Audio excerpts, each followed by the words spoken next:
आइए जानते हैं आज की कुछ अंतर्राष्ट्रीय खबरों को। पहले एक नजर आज की हेडलाइंस पर। पोते के सामने किया रेप, कुल्हाड़ी से दिन दहाड़े काटा। बंगाल में चुनाव बाद हिंसा के खिलाफ सुप्रीम कोर्ट पहुंची महिलाएं। पूल पार्टी में फार्म हाउस के अंदर 61 युवक युवतियां तोड़ रहे थे सारी हदें। पुलिस पहुंची तो नजारा देख रह गई हैरान। पश्चिम बंगाल में तृणमूल कांग्रेस में लौटे मुकुल रॉय को राष्ट्रीय उपाध्यक्ष की जिम्मेदारी देगी ममता बनर्जी। कोरोना का असर, 5 साल तक केंद्र सरकार के कर्मियों की जेब रहेगी ढीली। 2026 तक कुछ स्पेशल नहीं मिलेगा।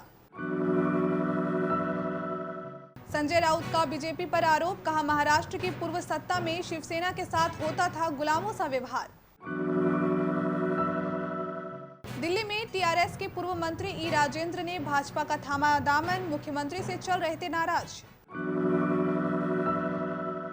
तस्वीरें, हिमाचल पहुंचे हजारों पर्यटक, चायल के 80, शिमला के 30% होटल पैक। चिराग पासवान को मिला लालू की पार्टी से ऑफर, आरजेडी विधायक बोले दोनों भाई मिलकर करे राजनीति। एक्सीडेंट ने ली एक्टर की जान, 38 साल के नेशनल अवार्ड विजेता संचारी विजय का निधन। 2 दिन पहले बाइक फिसलने से आई थी दिमाग में चोट।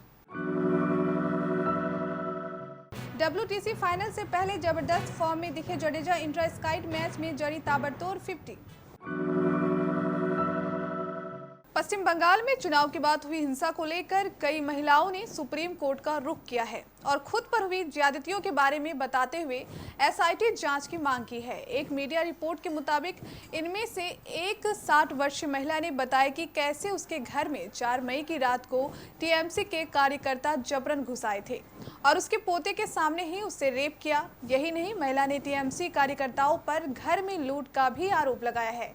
यह मामला बंगाल के पूर्व मेदिनीपुर जिले का है। रिपोर्ट के मुताबिक महिला ने कहा कि टीएमसी की ओर से बदले के तौर पर रेप जैसी घटनाओं को अंजाम दिया गया है। नोएडा एक्सप्रेसवे कोतवाली क्षेत्र सेक्टर 135 स्थित फार्म हाउस पर 2 दिन के साप्ताहिक कर्फ्यू के दौरान शराब पूल पार्टी करते हुए 61 लोग गिरफ्तार हुए हैं, जबकि फार्म हाउस मालिक समेत 16 लड़कियों के खिलाफ महामारी अधिनियम धारा 128 और आबकारी अधिनियम के तहत रिपोर्ट दर्ज की गई है। ये लोग दिल्ली और बुलंदशहर के रहने वाले हैं और इनमें 16 लड़कियां भी शामिल हैं। सभी के खिलाफ 1-1 हजार रुपए का चालान भी काटा गया है। एडीसीपी रणविजय सिंह ने बताया कि ग्रेटर नोएडा निवासी एके चड्डा का यमुना नदी के किनारे फार्म हाउस है और इसे शराब पार्टी के लिए बुक किया गया था। इस बात की सूचना पुलिस को मिली तो आबकारी विभाग को साथ लेकर फार्म हाउस पर रेड डाली गई। पुलिस के मौके पर पहुंचने पर ही पूल पार्टी कर रहे युवाओं में हड़कंप मच गया और भगदड़ मच गई, लेकिन पुलिस ने सभी को चारों ओर से घेर लिया। पुलिस ने 61 लोगों को हिरासत में लिया। इनमें 16 लड़कियां और 45 लड़के मौजूद थे।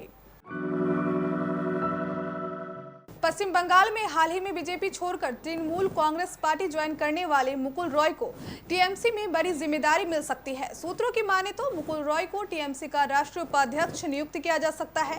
इससे पहले बीजेपी में रहने वाले मुकुल रॉय को राष्ट्रीय उपाध्यक्ष की जिम्मेदारी संभाल रहे थे। बता दें कि भगवा ब्रिगेड को झटका देते हुए बीजेपी के वरिष्ठ नेता मुकुल रॉय अपने बेटे शुभ्रांशु रॉय के साथ शुक्रवार को टीएमसी में शामिल हो गए। बीजेपी छोड़कर मुकुल के टीएमसी ज्वाइन करने के बाद पार्टी की मुखिया और बंगाल की मुख्यमंत्री ममता बनर्जी समेत अन्य नेताओं ने उनका फिर से स्वागत किया है। कोरोना की 2 लहरों का असर दिखना शुरू हो गया है। केंद्र सरकार ने अपने खर्चों में 20% कटौती कर दी है। कोरोना का असर केवल यही तक सीमित नहीं रहेगा, बल्कि ये लंबे समय तक परेशान करेगा। कम से कम 2026 तक केंद्र सरकार के कर्मियों को अपनी जेब ढीली रखने के लिए तैयार रहना चाहिए। 15वें वित्त आयोग की रिपोर्ट के अध्याय 4 में खर्च घटाने के लिए जो सिफारिशें दी गई हैं, केंद्र सरकार उन्हीं के हिसाब से आगे बढ़ रही है।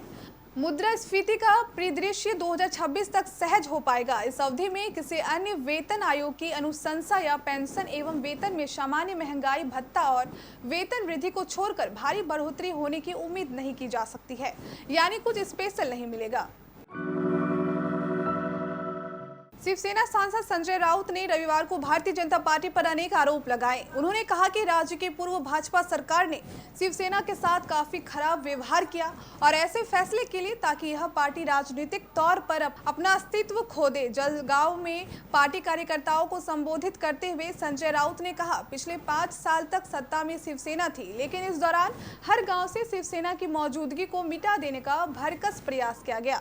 हमारे साथ गुलामों की तरह का व्यवहार हुआ। उन्होंने कहा, प्रदेश की पूर्व सरकार में शिवसेना का दोयम दर्जा था और उसके साथ गुलाम की तरह व्यवहार किया गया। हमारे समर्थन के कारण मिली ताकत का दुरुपयोग करके हमारी पार्टी को समाप्त करने की कोशिशें की गई।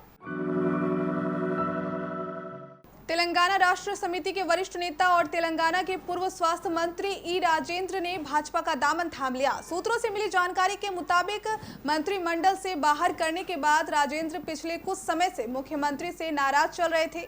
इसके बाद उन्होंने भाजपा में शामिल होने का फैसला किया। आज दिल्ली भाजपा कार्यालय में केंद्रीय मंत्री धर्मेंद्र प्रधान और जी कृष्ण रेड्डी की मौजूदगी में उन्होंने पार्टी की सदस्यता ग्रहण की। राजेंद्र के अलावा टीआरएस के कुछ और नेता भी भाजपा में शामिल हो सकते हैं।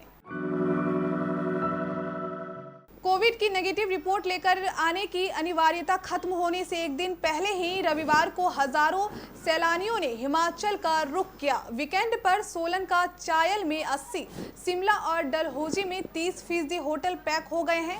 मनाली में ऑक्यूपेंसी 10% रही, इससे होटल कारोबारियों के चेहरे खिल गए हैं। मनाली में सोमवार को 2500 होटलों में से 50% होटल खुलने का अनुमान था, लेकिन रोहतांग दर्रा पर्यटकों के बहाल होने के कारण 500 होटल रविवार को ही खुल गए। हिमाचल में सरकारी और निजी करीब 20,000 होटल हैं। इनमें 4 पंजीकृत, 6,000 गैर पंजीकृत और 10,000 होम स्टे और ब्रेड एंड ब्रेकफास्ट इकाइयां हैं।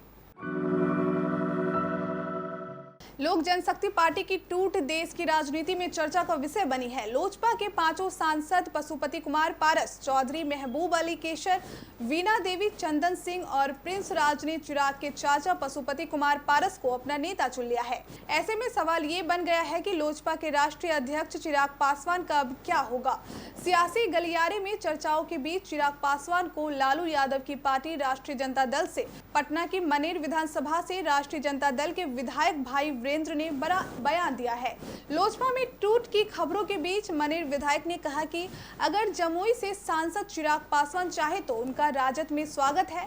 राजद के वरिष्ठ नेता ने कहा कि तेजस्वी यादव और चिराग पासवान मिलकर राजनीति करें। नेशनल फिल्म अवार्ड विजेता कन्नड़ अभिनेता संचारी विजय का निधन हो गया है। वे 38 साल के थे और सोमवार को उन्होंने बेंगलुरु के एक अस्पताल में अंतिम सांस ली। शनिवार रात बाइक एक्सीडेंट में उनके दिमाग में कई चोटें आई थी। इमरजेंसी में उनके दिमाग की सर्जरी भी करनी पड़ी थी। बावजूद इसके उन्हें बचाया नहीं जा सका और डॉक्टर्स ने उन्हें ब्रेन डेड घोषित कर दिया। विजय के परिवार ने उनके अंगदान का फैसला लिया है। आईसीसी विश्व टेस्ट चैंपियनशिप फाइनल से पहले टीम इंडिया जमकर अभ्यास कर रही है। विराट कोहली की अगुवाई वाली भारतीय टीम इन दिनों साउथहैम्पटन में इंट्रा स्काइड अभ्यास मैच खेल रही है। इसी मैदान पर 18 जून से भारत और न्यूजीलैंड के बीच वर्ल्ड टेस्ट चैंपियनशिप का फाइनल मुकाबला शुरू होगा। भारतीय क्रिकेट कंट्रोल बोर्ड ने अपने आधिकारिक ट्विटर हैंडल पर रविवार को भारतीय टीम के बीच खेले गए इंट्रा स्काइड अभ्यास मैच की वीडियो क्लिप शेयर की। ये वीडियो प्रैक्टिस मैच के तीसरे दिन का है। इस क्लिप में टीम इंडिया के ऑलराउंडर रविंद्र जडेजा ईशांत शर्मा की गेंद पर क्लासिकल ड्राइव लगाते हुए दिख रहे हैं। ईशांत ने इस मैच के दूसरे दिन 3 विकेट लिए थे।